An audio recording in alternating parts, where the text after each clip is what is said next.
let's talk first of all to Justin Urquhart-Stewart, who's an economist, of course, just like Rachel Reeves, only better, because he actually is a proper economist. He doesn't have to tell a load of lies about it. There were falls in expenditure terms in net trade and gross fixed capital formation for Q4, which was offset by a large increase in change in inventories, he says. I have no idea what that means, Justin. Do tell what you make of these figures. Well, it looks like the last quarter that was going to be pretty flat, coming out 0.1. Yeah.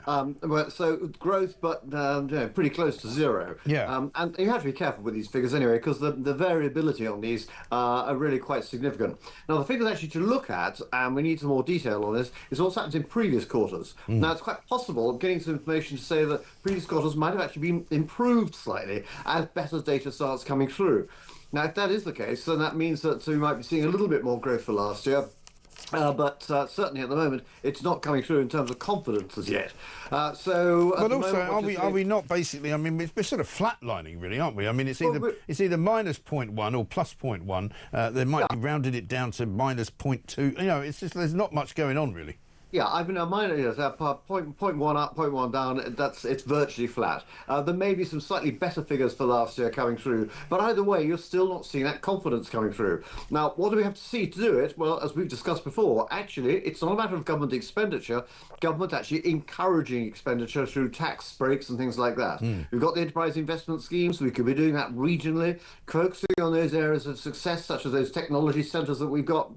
Making sure people are going into getting money into that. Why? Because actually the government will actually make sure they provide guarantees for it. And the great thing about guarantees is they don't have to pay for them until they go wrong. Some will go wrong, some will go right. If they go right, they earn more tax out of it. It's quite positive. So the whole attitude at the moment, where they're trying to get expenditure going up. Well, it's not about government expenditure. Actually, the government shouldn't be spending any more money. Well, they haven't got any. Well, according to the Office of Budget Responsibility, they haven't got any money at all. The 10 billion that they had as part of the headroom that Rachel Reeves was supposed to have has disappeared.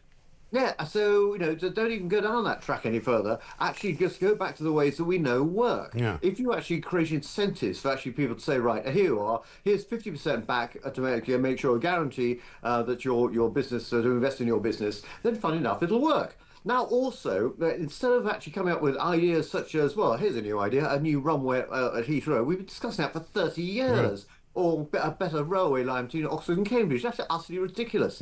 What you want to have is greater investment in those regional areas. Give it to the regions themselves to actually raise their own capital. It can be looked over to make sure it's checked they're not coming out on ludicrous schemes, but actually to then make sure there's more investment in those technology areas. We see them in Newcastle, we see them in Manchester, and we see them in Ulster as well, and Scotland. All those areas have got some high-tech hubs. They're the ones that need the capital. Well, here's an idea. Why don't you stop taxing companies quite so much and stop putting up national insurance for their hiring purposes so that they can actually hire some people to do some new things? At the moment, the atmosphere in the business world is very, very doomy and gloomy, isn't it? Nobody's doing anything. Nobody's starting up any new businesses. Nobody's encouraged to put any investment into anything because the economy is going to get worse once April kicks in and everybody ends up having to pay more money in tax. Oh, absolutely right. So what we don't want to do then is to, for heaven's sake, don't tax jobs. Actually encourage jobs to be created. And that means, you can do that by tax incentives. You don't need to spend any money necessarily for that. What you can do, of course, and they have been saying they're trying to make the planning easier, but I believe that when I see it, all governments talk about saying they're making planning easier. Nothing actually seems to happen. No. But what you can do, though, is certainly then push out more decision-making to the regions, because they're the ones that actually need further investment. And they'll tell you exactly where they need to put more money in.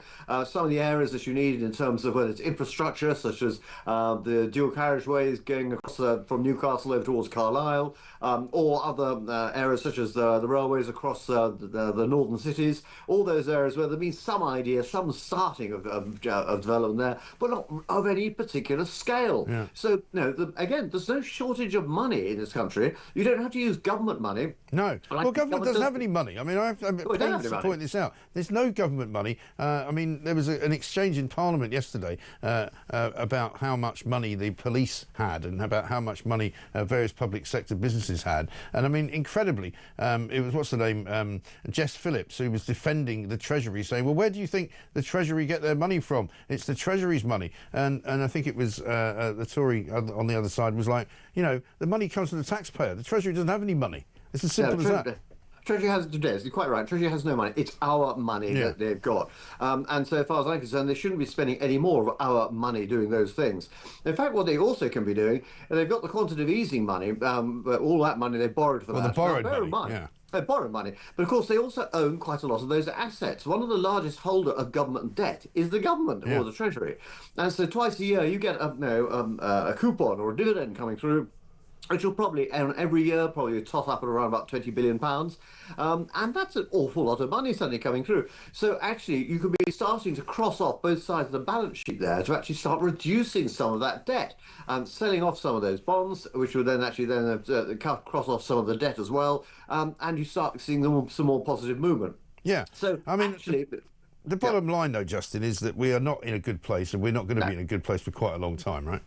But what you can do, though, is change people's attitude in terms of saying, look, let's be constructive and say, here are the positive things, you're right, we're in a bad place now, but we can encourage people by actually saying, let's change some of the rules with regard to, say, house building. Let's actually extend the stamp duty to make sure stamp duty is not going to be paid on whatever number you want to make it, $500,000, extend that another 2 years. If you get people spending more money on their houses or moving houses, the kitchen goes, the bathroom goes, everything like that, and they'll start spending money and the government gets more VAT. Good heavens. Yeah, it is really but these are basic economics you've forgotten already, Justin. The economist at the helm here, Rachel Thieves, doesn't have a clue. Thank you very much indeed, though. We've got to run.